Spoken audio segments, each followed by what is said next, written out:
So I used to have like a sneaky link, like a secret girlfriend that lived on this street. And so I wanted to put this here so she'll never forget about me. She's got to see me every day, even if she doesn't want to see me. That's what I love about street art. I could just do it right in front of your house, and what are you gonna do about it, you know? It's such a troll. You know, it's me, Lev, Young City Slick.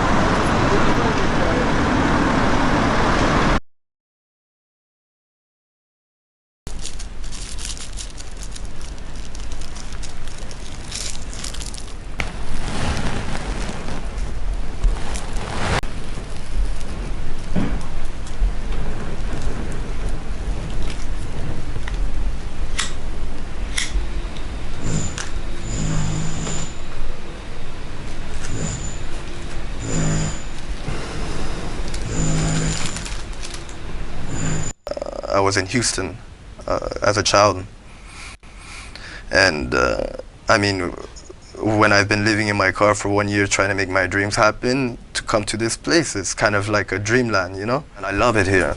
I mean, I love it more than Paris. I'm right just outside Paris, so I'm close enough to be able to walk into Paris. But yeah, even though it's ghetto, it reminds me of home.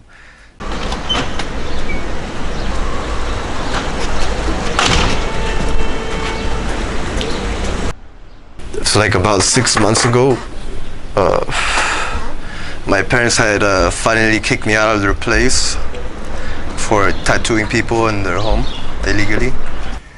See, it was every time they kick me out of the home, it's the best thing they could do for me, because a kind of survival instinct kicks in, and I become this unrecognizable force of nature. I like it when that side comes out, because I stop at nothing to get what I want. But this opportunity just presented itself randomly through friends. So I came here, and he was showing me around, and I asked them if they were looking for any new residents. Luckily enough, somebody just left. But it wasn't, the way they left wasn't so easy, so they were a bit cautious about letting somebody new in. So it took me about 3 months for me to officially be accepted as part of the family here. But in those 3 months, I didn't let a yes or no stop me. I just kept coming back, and I kept giving my everything, my time, my energy. This is the guy that introduced me to this spot, actually. Yo, his name is Lucas Macabeo. Hey, Lucas, what's up? Give me that. Hey, this is my friend. Nice to see you. This is Lucas. What is it about? He's what it's about, but Lucas here is one of our residents. He made me this ring here. Yeah. I wear it every day. It's a nice little accessory to my finger. Yeah. It's everyone is crafted according to the person that wear it. So every piece is quite unique. Oh, yeah. Thank you, man. Thank you. Lucas has been living here for about 1.5 years, right? Yeah. Yeah. Yeah. It's been quite a ride since I came here. I really owe you everything for introducing me to this spot, really. Like, if I had not met you that day... You fit totally in the place, so... Oh, thank you, man. I'm so glad I met you that day. Yeah. We like to provide this space to people who need it. That's why we accept mainly artists. Right now we have a painter, a tattooer, and we have a party organizer, we have a jewelry maker, and we have a winemaker too. Yeah, we like to have residents with promise. It's kind of like an incubator space. Instead of tech or software, there are our own projects, our own art. We even have a contract with a charter with rules. We only accept people with artistic backgrounds here. So We have it both in French and in English. the contract. What does it say on the contract? With a lot of things that it says. It says, don't be an asshole, work on yourself, and be a better person. Is it legal to live here, or is it illegal to live here? Well, we have an accordance with the city for this specific building, because this specific building was built very long ago in a specific type of way with mosaic stones, and the art style of that architecture is kind of lost, so it was labeled as a historical monument. And there was an accordance with the city about 7-8 years ago where we were allowed to stay here as long as we're doing stuff that's open to the community, that's good for the community. How they have the electricity set up, I don't exactly know. All I know is that we pay each 50 euros a month for it. And we pay extra for Wi-Fi. So when it comes to are we legally allowed to be here? I guess so. I don't ask too many questions.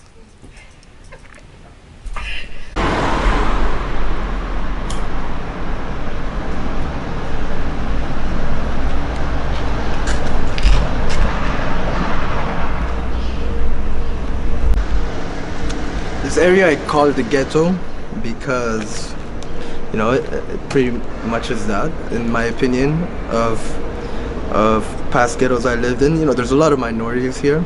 Half the population in this area does not even speak French, but I don't think it's English either. I think it's a bunch of mix of other cultures that come here. It's very cheap to live. Most artists, most young people,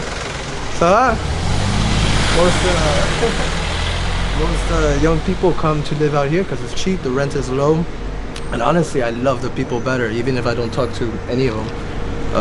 The people, it's more like a community here, and everybody knows everybody, and you know, it's on us to care for each other. So in a sense, it's very community driven here. I like it much better than Paris, where nobody cares about anything other than themselves.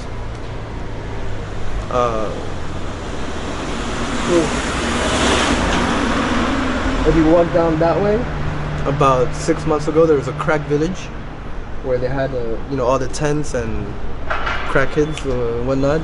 They were moved from a station down at La Chapelle, and then they moved them here, and because of the Olympics coming soon, we have all this gentrification coming. And because of the Olympics, they kicked out the crack village, they're cleaning up the streets here. There's all these new buildings right behind you. There's this new building next to ours, which is going to be our first actual neighbor, which is kind of worrying because it's connected to our building, so I don't know how loud we can be going forward, but I don't see it as much of a threat. I'm really more worried about the neighbors across the street because they can hear everything. Have they ever complained? Oh yeah, they complain all the time. A lot of people are afraid to come here because you get off the metro and it's Aubervilliers, Pantin, les Quatre Fromages, and it's not the nicest people there. It's always I think the first time I came here, the first thing they told me was not to take my phone out on the street, don't speak English. And going forward, I think a couple weeks later somebody tried to rob me as I get into the metro. How? It's just right before I was into the metro and scan my ticket, somebody tried to take my wallet from my back pocket, or sometimes when I get off on the stop here, I'll see some kid grab somebody's phone off the train and fucking run, and man, it's just like the other week I was going down the stairs in the metro and I saw this kid just push down a guy twice his size. It's always the kids too, it's always the kids going after your shit because, you know, they're gonna get released out of jail once they go in, and they can do it again and again until they're adult, and then they're pretty much fucked and they have to find a real job. But it's always the kids you gotta watch out for here. Even the kids sell drugs here. It's Where do you get your drugs from? it's part of the school over there. They sell the drugs.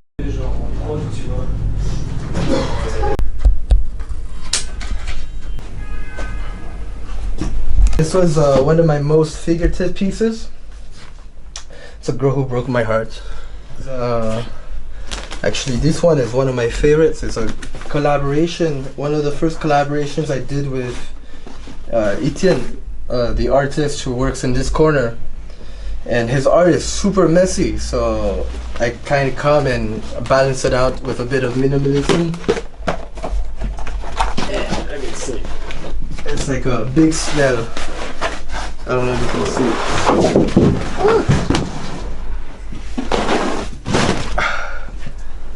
There you go. See like this.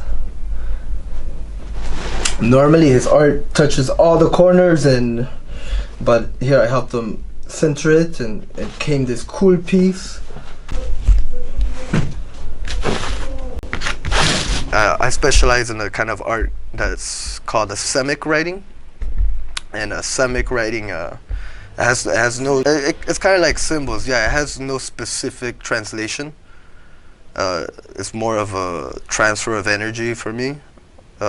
I can never sit still, and I can never sit at a computer for more than 10 minutes without freaking out. So On this wall. Before I had a lot of projects on my plate. I would often like to drink and go out and spray paint graffiti. And this girl, who was an artist too, wanted to come and try it out. So I let her draw some faces, and then I wrote my text around them, making it seem like I was trying to say something. I always have a lot to say, but I never know what to say. I open my mouth, so I guess it's like a perfect extension of myself. In the ghetto. when I had a desk job, I would pretend to be writing notes in my notebook, but really I was just making these random symbols. And this was something I did 8 years ago. I started 8 years ago. 8 years later, I'm still doing it, and it's become pretty much my signature on everything. You know, somebody sees this, they see the tattoos I have on my face, on the street, they know who it is. They see it on a painting, they know who it is. So I'm very lucky to have my own little flavor, my own style that's recognizable, and I think that's really important for an artist and their identity as well. I was just learning how to use the gun, and I figured if I'm gonna do stuff on other people, I need to do it on myself. But I also did this one where I wrote, "Get well, but then you have to stay sick," you know? Get well, but stay sick.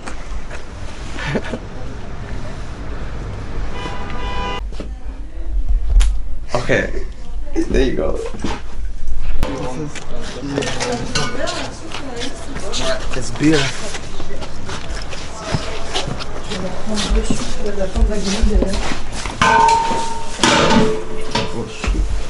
This time. 10 euros? Yeah, for tomorrow it's 10 euros. And I think it's like 120 people max that they put aside for a list. So I guess that's like alcohol for 120 people for 8 hours. And that's how much? Free You bills. put in the budget. So how much budget for each party? You're asking a lot of questions. C'est combien pour tout la bière? 500, something like that. Okay. A bit more, I think. So more But or alcohol less. is free here. Yeah, alcohol free. This party is not my party that I'm organizing.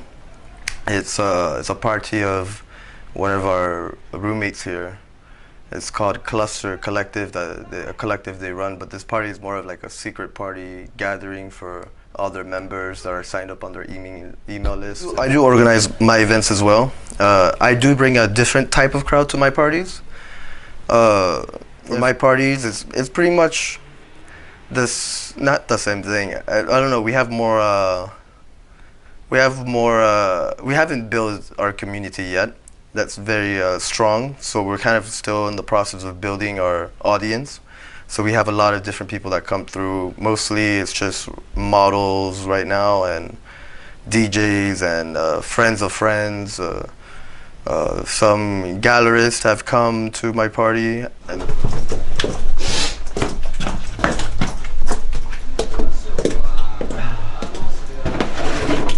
So there's a bit of construction right now and reorganizing. It will look totally different tomorrow. We built this stage to help stabilize the table, but it became kind of like its own art piece. Air in and air out. Ah, okay. With like this. We draft air from the outside and we use one outside also. Okay. It's like we'll do a small party inside. Before the party starts, there's a lot of things to do. You know, there's always planning who are we gonna bring in as a guest DJ to attract a larger crowd, to open up our audience and see who else they could bring. And apart from organizing the lineup of DJs, we take into account what can we do different at this party, how can we set it up, what kind of experience do we want to provide, how do we want people to feel when they come, when they leave, to look at what we need to buy for the bar, what are we going to drink, washing the cups, preparing the menu, preparing the prices, preparing the ticket. We have to at least prepare media content to post 1 week at the latest in advance, to make sure we can give enough time to the people to plan their weekend and come and see us. So there's a lot of moving parts in this.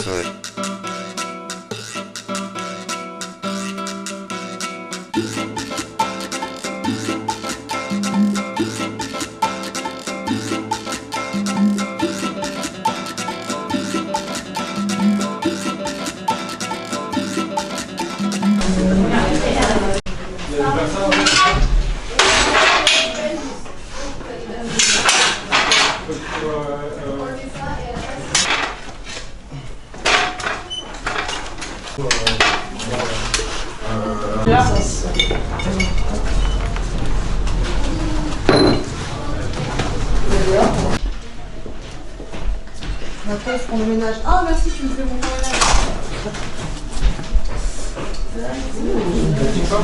Merci de me faire le ménage. This is our risk prevention table, where we educate people on anything that might come through these doors, so that way they're safe. There's these little cards that you could split for one-time use. There's condoms. There's stuff to clean your noses. Pretty much tools to give people to, not to be stupid. Hey, what's up, man? You good? Nice to see you. My girlfriend? Enchanté, Lev. Yeah, I have a journalist with me today. And there's gonna be a minor issue that I'm gonna have to take care of because I live here and nobody knows what they're doing in this house. I don't even know what I'm doing. I have the right to fuck it up. Let me take off my jacket, put on some cologne maybe, feel a little sweaty.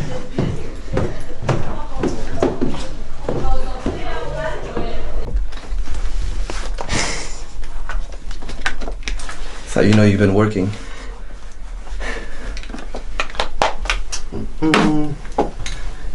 Instant shower.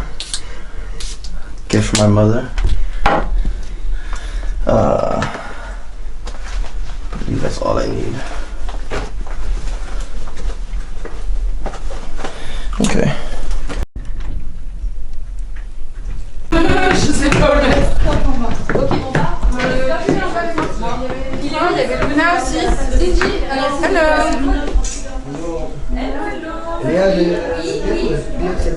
Pas encore, je pense. Il manque encore un peu de temps. Ok, cool. Très bien.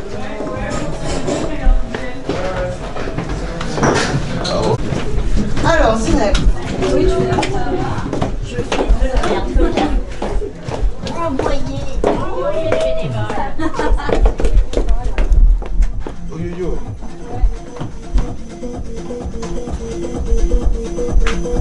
C'est ma USB. Moi j'ai mis un truc au pif pour avoir du son. C'est bon. Il est à Canton. Canton, Et il est parti dormir. Ah ouais? Et il jouait à quelle heure?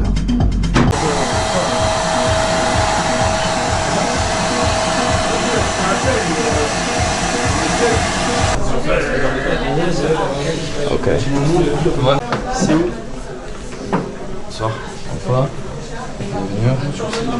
The party started.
Do you always cut your own hair?